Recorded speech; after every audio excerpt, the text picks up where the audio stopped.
What is up, my beautiful people? Welcome back to the film Frontline, your ultimate destination for everything major happening in the world of movies and television.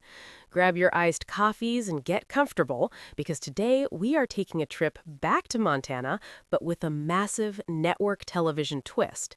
That's right, we are doing a deep dive into the highly anticipated Yellowstone spinoff, Marshals, starring the one and only Luke Grimes. We're going to break down everything from the plot to the cast, what works, what needs a little help, and what this means for the entire Duttonverse going forward. Let's get into it. So, how exactly do you follow up a global phenomenon like Yellowstone? You don't try to copy it. You pivot. Marshals takes Kayce Dutton off the gritty, premium cable pastures of the Paramount Network and drops him right into the fast-paced, action-heavy world of CBS primetime. We are officially entering Kayce's main character era, and honestly, it's about time.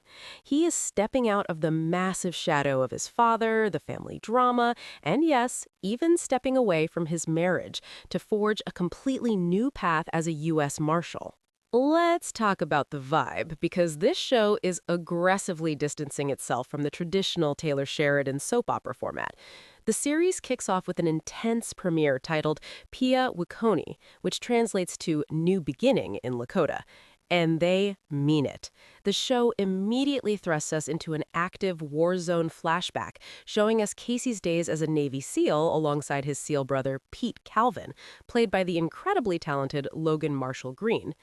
We always heard about Kayce's combat past on Yellowstone, but we never really got to see it. Marshals is pulling back the curtain on that trauma and tactical skill set right out of the gate, giving us serious modern warfare energy. Cut to 15 months after the events of Yellowstone, and Kayce is reluctantly recruited by the U.S. Marshals for an operation to stop a potential terror attack on the Broken Rock Indian Reservation. This brings him back into the orbit of Tribal Chairman Thomas Rainwater and his right-hand man, Mo. I am living for the fact that Gil Birmingham and Mo Brings Prenny are back, because their dynamic with Kayce is practically paternal at this point, and it grounds the spinoff for longtime fans.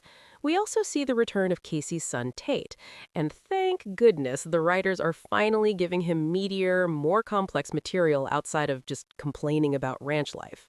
But what about the new squad? The new ensemble is phenomenal. Alongside Logan Marshall Green, we've got Ariel Kebble, Tatanka Means, and Ash Santos making up Kayce's elite team, completely untethered to the Dutton family drama. They answer to a tough-as-nails boss Harry Gifford, which sets up a fantastic workplace dynamic. You can really feel the show leaning into that sleek, neo-Western police procedural format. Now, we have to talk about the pros and the cons, because the transition from premium cable to broadcast network TV is a massive industry shift. First, the pros. Luke Grimes absolutely carries the show. He completely thrives in this tactical, procedural element, where he can channel his pain into the mission. It is a breath of fresh air to see him free of the endless bickering of his siblings. And for everyone wondering about Monica, her absence is addressed very early on. Kayce is definitely tortured by it, but he's keeping it pushing. Another major win is how accessible this show is. You don't need a PhD in Yellowstone lore to jump in and enjoy the ride, though there are definitely some juicy Easter eggs for the superfans. In fact, by episode 2, they casually drop a reference to the infamous Dutton train station. As for the cons, shedding the heavy, slow-burn dialogue of the original series is mostly a good thing, but Marshals does suffer from a few growing pains. The dialogue can feel a bit repetitive in the pilot, like, "We get it, you guys are frogmen." They use that term a little too much.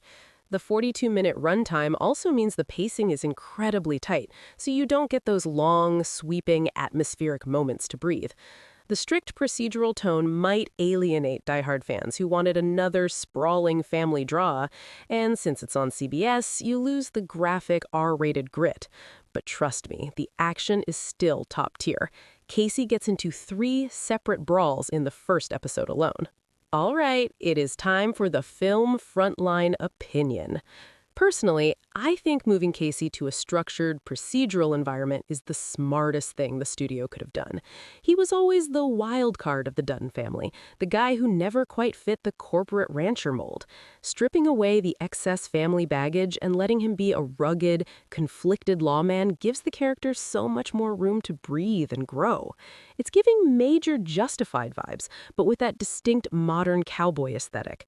While the network TV limitations take away some of the edge, the focus on camaraderie and high-stakes missions completely makes up for it. It's exactly the fresh start this franchise needed. So, I have to know what you guys think. Do you believe stripping away the R-rated grit of Yellowstone will ultimately help or hurt Casey's storyline in the long run? Drop your thoughts, your theories, and your hot takes in the comments below. And if you loved this breakdown, do your girl a favor. Hit that subscribe button, turn on your notifications, and keep it locked right here on the Film Frontline for all your entertainment deep dives. Stay fabulous, and I will catch you in the next one.